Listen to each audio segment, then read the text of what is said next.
Hi everyone. In my first video, I wanted to introduce you to the concept of recovery and explaining why recovery is important in exercise and sport. I think recovery is often like flossing. We know that we should do it, we know that it's good for us, but we don't always do it. And I'm putting my hand up to say that too. I don't always make time for recovering properly, and it's not just in sports but in our life in general. So I think when we look at recovery, it's actually really important to look at where we're in alignment, or perhaps where we might be feeling out of alignment right now. So I want to start looking at wellness.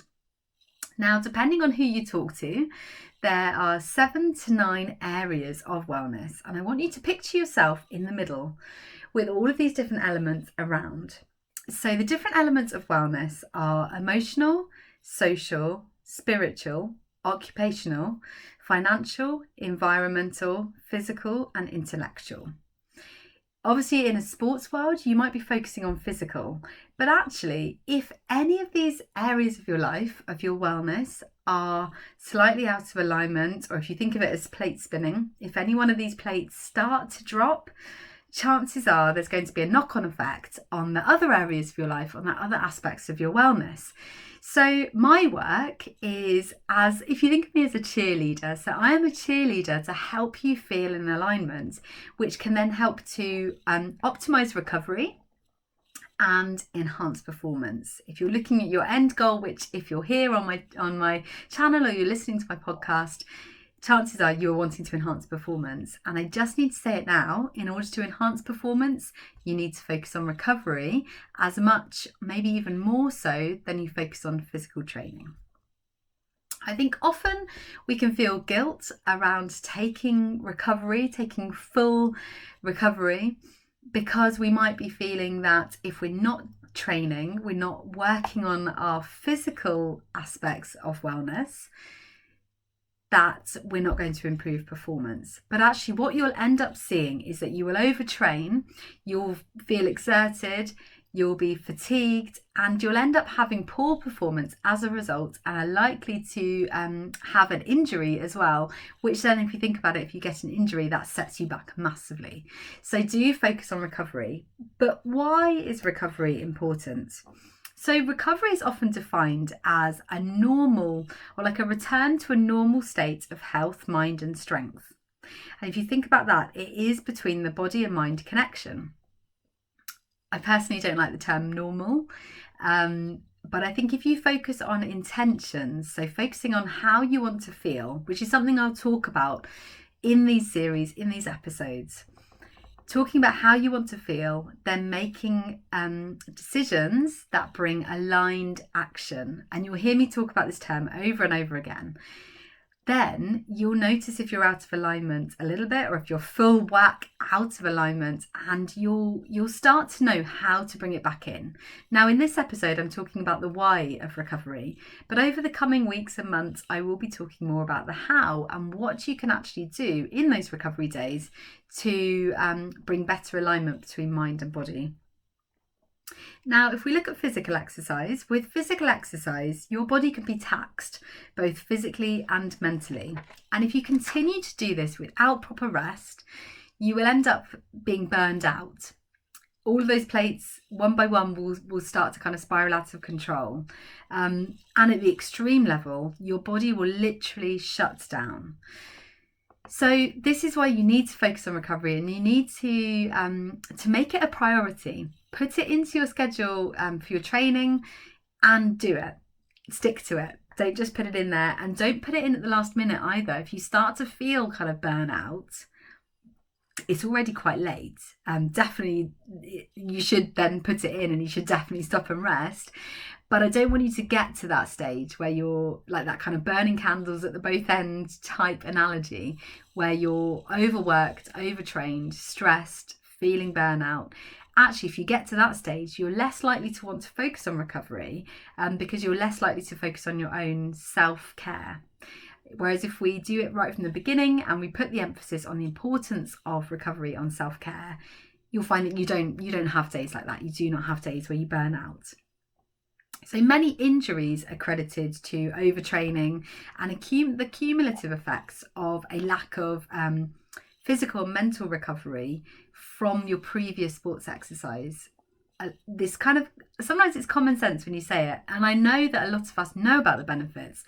The more that we talk about it, though, the more that hopefully we'll start to make it a priority. The more that you train, you overtrain, you become burned out. We know that.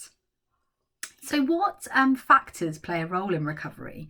There are various elements. One is stress management. So that's how you respond to stress. Something I'll talk about in the coming episodes is about how you can't control outside events. You can't control what happens to you. What you can control is how you respond to it. So that's how you respond to stress management. And I'll give you tips around how you can do that. Sleep habits. So this isn't just about the duration of sleep. Some of us need less than 8 hours sleep to perform at our best. Some of us need more than 8 hours. It's about that quality of sleep and amount of deep sleep that you're getting. Nutrition. So this is obviously what you're putting into your body. Supplements that you might be taking. Anything that you're doing to replenish your body. Drinking, keeping hydrated. Immune health. So many of us will have noticed that maybe after a big event or after a big project at work has finished or an exam, you suddenly just feel wiped out and you're probably going to get a cold. You're not going to feel at your best. This is your immune health. So you need to take care of that on a regular basis so that stuff like this doesn't happen. But the reason that kind of cold and burnout happens is because you're overworked, you're overtrained. So we need to go back to that, adding in recovery days. And the last one is psychological health. And this is really where I come into it. So I have a broad knowledge of exercise recovery in general, but my specialism is psychological health. So my background, as many of you already know, is in music psychology and music sociology. And my husband is a triathlete, and I started looking at how music can help with sports performance, particularly around the mental side. And then this is where I've suddenly become really interested in recovery. So that's where my specialism now lies, is looking at the psychological aspects of health, of recovery, so you can optimize recovery to enhance your performance. It's really important to know that all of these different elements are intertwined. And then when you realize that you're out of alignment, because the more that you start to think of this, you'll start to notice more about your own alignment. When you realize that you're out of alignment in any of these areas, you then know to seek specialist advice. And if you want me to signpost you to people in these different aspects, I'm very happy to help. So recovery is